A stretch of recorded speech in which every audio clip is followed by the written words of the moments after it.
As the thrilling 2025 season comes to a close, we are getting more and more leaks and information on the 2026 engines. We can talk about the teams and who's ahead for this upcoming regulations period based off of rumours, confirmations, information from some insiders, and of what we already know about the teams. Recent development points towards an extreme shake-up in the pecking order as some teams have finalised designs while some are still playing catch-up. A lot of drivers have spoken as well. Leclerc, Hamilton, Max Verstappen, Fernando Alonso and Lance Stroll revealing their insights to their team's progress. So let's dive into these latest scoops and evaluate where teams now stack up going into this brand new engine regulations. Starting with probably the giants of 2026 is the Mercedes power unit. Mercedes are expected to come out with the most powerful engine going into 2026 according to many rival teams. It's no surprise considering their track record in building a strong engine in the past, but the team themselves have not come out and spoken a lot about it.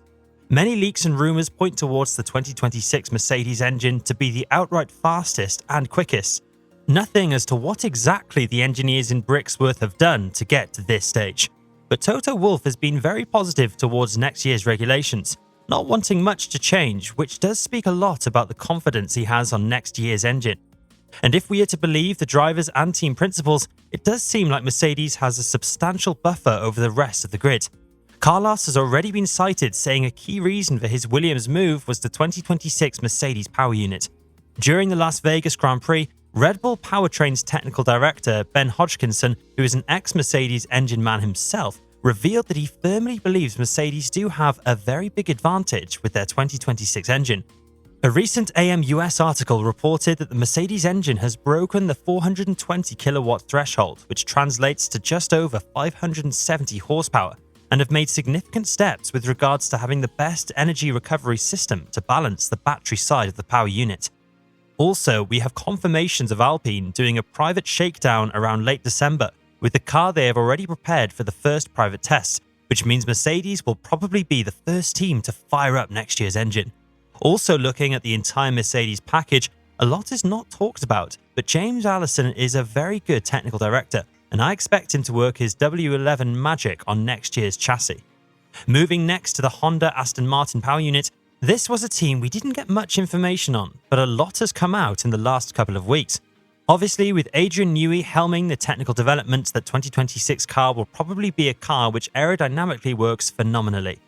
Looking at next year's Honda engine, many reports and reliable insiders confirm Honda's engine to be the closest challengers to Mercedes. Close sources to Aston Martin have been talking positively about the performance of the Honda engine on the test bench.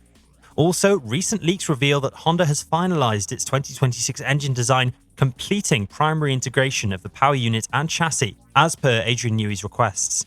Honda, with the partnership of Aramco, are also making huge progress with 2026's sustainable fuel, going for an aggressive fuel mixture to improve the efficiency of the engine's combustion process. The only part Honda is seemingly struggling with is its energy recovery system. Energy recovery is a critical performance factor with next year's power units, and last time we heard how Honda were influencing Aston Martin's braking system to support extreme amounts of regenerative and engine braking.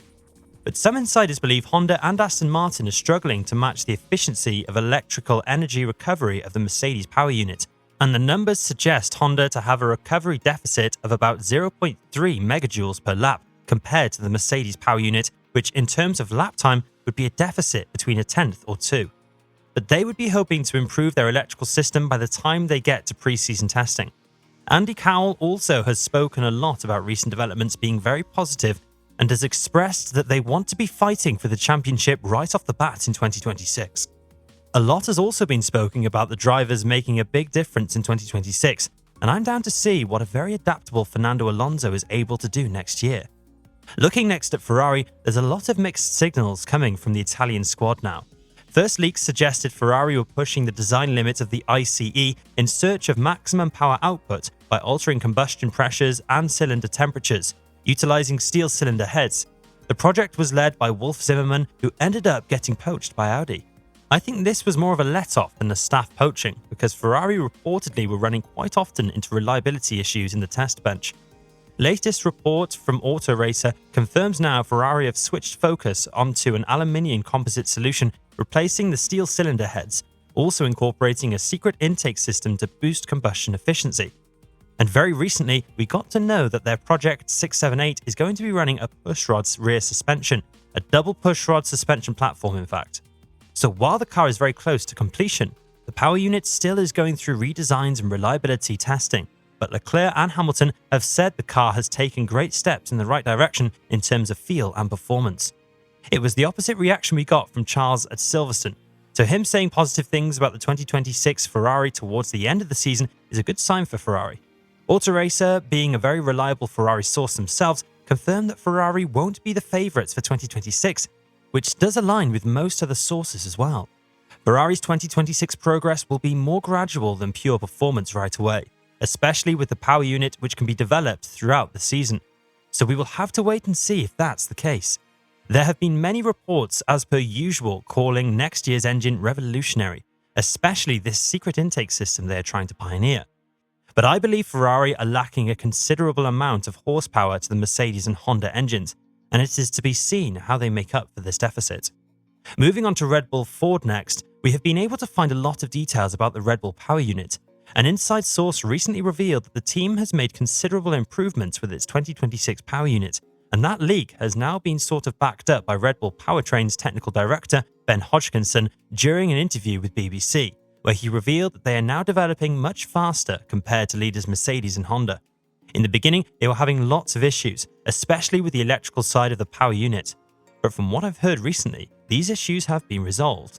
And while it isn't their goal to win straight away next year, because this is their first engine and there still remains a lot to be learned, they are expecting to improve within the season and be in a position to fight for race wins by the end of the season. This sentiment was shared by Max Verstappen, Helmut Marko, and Laurent Mekies. I've not heard of any confirmed numbers as to where the Red Bull Ford engine is or what the power deficit is, but even Max and Red Bull firmly believe Mercedes to be favourites in the engine department. As for next year's car, it will be very interesting to see what they do with the aero and chassis. This is going to be totally developed under Pierre's supervision, and it remains to be seen what direction he goes for, whether both drivers can drive it with confidence or if it's still going to be a Max Verstappen car. Finally, looking at the Audi project, we recently saw the Audi R26 concept car, as Audi showcased sort of next year's livery without the sponsor stickers and the basic aero concept without revealing much of the underlying mechanics. Binotto at the event revealed that the concept car has the basic aero concept of what they are running the wind tunnel currently, but we will see significant evolution by the time we get to the private and public pre-season testings. Binotto went on to say during testing, it's all about understanding the interaction between the chassis engine and energy management, as he firmly believes Audi and every other team will make big changes from the 3 tests to the first race at Australia, pointing out reliability to be a crucial factor. Within those evolutions, some rumours have pointed out that Audi's power unit is only down by about 30 horsepower, which is a lot less than what I expected. There were reports like 4 to 5 months ago saying Audi were down drastically compared to the Mercedes engine power-wise, but the team has made considerable progress according to confirmed sources, and Binotto revealed that the team will be taking it slow with developments in 2026 with updates to the car's aero and power unit, citing that big changes can lead to disruptions. He's not wrong there, as we've seen that happen plenty in this regulations period, where upgrades or big changes are made and they completely ruin the car's balance, performance and progression. So while Audi doesn't look like they have the best car or power unit, they surely are not going to be the worst, or a backmarker as we thought they would be a couple of months ago. The project is promising and looks like everything is going to be pretty close. So, we kind of have a pecking order here. Mercedes is surely leading the charge with Honda chasing them. Third fastest seems to be a toss-up currently. With what I know, I'd say both Ferrari and Red Bull Ford are tied for third fastest, with Audi running in fourth, but a very well improved fourth fastest. With just 10 weeks left for the first private testing of 2026, every team is finalising their projects and the grid seems to be much closer than we might have expected. Obviously, we won't know for sure until they hit the track, but I'm very much into your thoughts and perspectives in the comment section down below. And on your way down, don't forget to subscribe to the channel to get notified of any future uploads to keep yourselves up to date about the 2026 Formula 1 season.